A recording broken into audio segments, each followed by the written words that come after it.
हजरत अरफा बिन रबी हुजूर के गुलाम है, वो रवायत करते हैं, कहते हैं जब जबिल्ला अहम के खिलाफ हम लड़ने गए तो रूम की फौजें भी थी और अरब के दीगर कबाइल की फौजें भी। कहते हैं हमारे सिपा सालार का नाम हजरत खालिद बिन वलीद था, मामूली आदमी नहीं जिसे नबी पाक ने फरमाया ये अल्लाह की तलवार है। सैफुल्लाह खालिद बिन वलीद सिपा सालार थे, लेकिन कहते हैं कि हमने जरा सा हमला किया तो उन्होंने इतनी सख्त हम पर मुज़ाहमत की कि मुसलमान कहने लगे आज बाज के नहीं जाएंगे।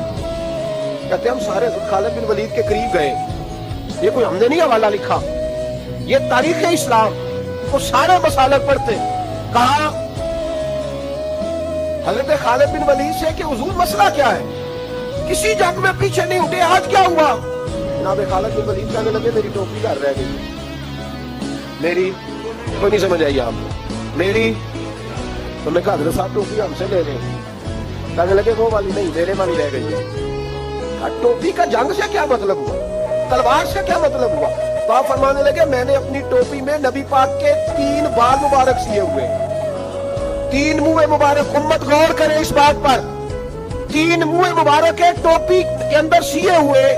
फरमाने लगे तलवारें तो सबके पास है, मुझसे बहादुर बहादुर सियाने सियाने बंदे भी हैं, पर जब मैं हुजूर के मुंह मुबारक सर पे रख के मैदान में निकलता हूँ तो फरमाया फिर अल्लाह मुझे हर मैदान में कामयाबियां अता फरमाता है। ये नजरिया देखो, अकीदा देखो, तबरक की कोई नहीं, बरकत की कोई नहीं, कहाँ बैठ के दीन पड़ा, या हमें समझा लो या फिर हमसे एक काम जरूर करो भाई, एक तरफ तो आओ ना। हजरत खालिद बिन वलीद कहने लगे टोपी रह गई है, सहाबा दिलेरी देने लगे कुछ नहीं होता, कुर्बान जाए। हजरत अबू उबादा बिन जर्राह कहता है मैं मदीने में सोया हुआ था तो नबी पाक मुझे ख्वाब में दिखे, हुजूर ने फरमाया मेरे खालिद के गिर्द फौजें चढ़ गई, तू यहाँ सोया हुआ है, उठ पकड़ बंदे चल पहुंच मैदान में।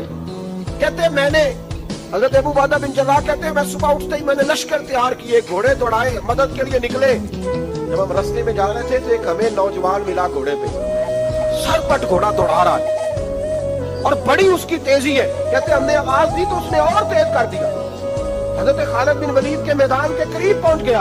कहते मैंने 2 सिपाही दौड़ाए, मैंने जाके कहा इसे रोको कौन है। कहते जब हम करीब गए ना उसने कहा पीछे हट जाओ, करीब ना आना। कहते हमने कहा तो कौन है।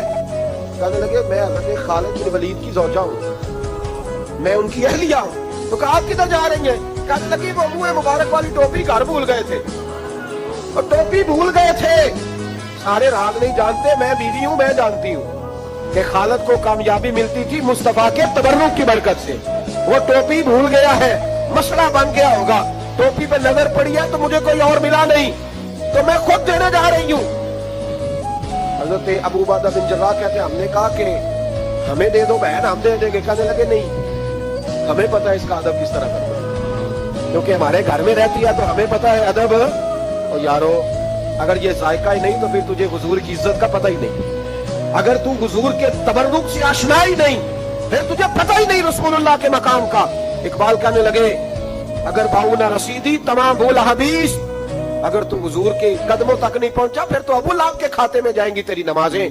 मेरे मुस्तफा करीम सैयद आलम सल्लल्लाहु अलैहि वसल्लम की वो टोपी लेकर ज़ौजा कहने लगी तुम्हें अदब का नहीं पता, मैं ही जाऊंगी। कहा चलो, कहती वो दौड़ी गई। हजरत खालिद बिन वलीद कहते हैं अचानक मेरी नजर पड़ी तो काफिरों की फौज तनी हुई थी, वो टूटने लगी और एक शाह सवार दौड़ा आ रहा है। तो मैंने कहा ये अकेला जवान और सफर काटता आ रहा है, हम लड़ रहे थे तो ये फौज हम पर चढ़ आई थी, अकेला जवान। कहते जब वो जवान करीब आया तो खालिद बिन वलीद कहने लगे जवान तू कौन है, अकेले ने सब खोल दी। तो कहते ज़ौजा बोल के कहने लगी नहीं मसला जवान का या कमजोर का नहीं खालिद, मसला ये है कि टोपी आज मेरे पास है, मसला ये है कि टोपी आज असल शहर मेरे पास है, तो इसलिए सफे काटती जा रही हूँ, वरना मुझे तो छुरी बड़ी मुश्किल से चलानी आती है। टोपी आज मेरे पास है, ये है अर्द जन्नत, ये तैबा की जमीन है, जन्नत भी यही, माल के जन्नत भी यही है, ये मेरे महबूब पाक के तबर्रुक की बरकत है। हजरत खालिद बिन वलीद रज़ी अल्लाह तआला अन्हु को ज़ौजा कहने लगी टोपी आ गई है, टोपी आई है तो समझ लो फतह भी आ गई है।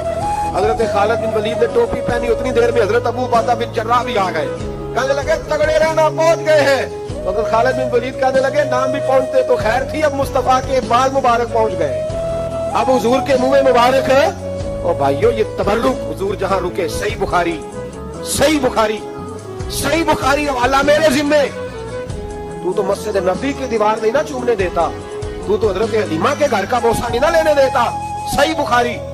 हजरत अब्दुल्ला इब्ने उमर मदीने के मुफ्ती, जिन्हें मेरे नबी पाक ने फरमाया राजुलुन सालिहुन, ये नेक आदमी है। वो जब जाते थे ना बैतुल्ला शरीफ मक्का मुअज़्ज़मा, तो वो जगह ढूंढ ढूंढ के नमाज पढ़ते थे जहां मेरे नबी ने नमाज पढ़ी है। सारा बैतुल्ला हरम नहीं, लेकिन वो जगह ढूंढ ढूंढ के जहां मेरे रसूल ने नमाज पढ़ी है, हुजूर ने जहां नमाज पढ़ी। भाइयों, अगर हुजूर अलैहिस्सलाम के कदमों की मिट्टी से प्यार होगा तभी तो मुस्तफा से होगा। लेकिन यहाँ ये जुल्म है उम्मत के साथ, ये ज़्यादती है।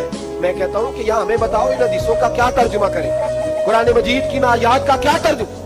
हज़रत उम्मे सलमा हुजूर की ज़ौजा है, बुखारी मुस्लिम, उनके पास हुजूर का एक बाल मुबारक था, चांदी की डिबिया में बंद करके रखा हुआ। जो लाइलाज मरीज होता वो हज़रत उम्मे सलमा के पास लाया जाता। वो कहती प्याले में थोड़ा पानी लाओ, प्याले में पानी आता तो वो मुंह मुबारक को प्याले में जरा भिगो देती, कहती लो पी लो, अल्लाह शिफा अता कर दे। लाइलाज। हजरत अनस बिन मालिक 10 साल हुजूर की नौकरी की। लोग पूछते अंस क्या कमाया है, कहने लगे जो कमाया वो संदूक में बंद करके रखा है। 10 साल नौकरी की नबी पर, जो कमाया बंद कर। इंतकाल का वक्त आया तो हजरत साबित बिनानी को बुलाया, आपके शागिर्द थे, कहने लगे जब बक्सा खोल के लाया तो डिबिया निकली, फिर मैं इसे भी खोल, जब उसे भी खोला एक मुंह मुबारक निकली। कुल जिंदगी की कमाई, नबी पाक का एक बाल मुबारक। इसका क्या करना है? फरमाने लगे जब मर जाऊं ना गुस्ल दे के तो मेरी मुंह खोल के जुबान के नीचे रख देगा। हुजूर इसका क्या फायदा? पर मैं जब फरिश्ते हिसाब लेने आएंगे, मन रब्बू का बोलेंगे, पहला लफ्ज कहने के लिए मुंह खोलूंगा तो सामने हुजूर का मुंह मुबारक होगा। बस इन मुर्दन फरिश्तों ने जो तलाशी ली तो क्या निकला? फकत दिल के गोशे से ख्याले मुस्तफा निकला। और मेरे आला हजरत मशवरा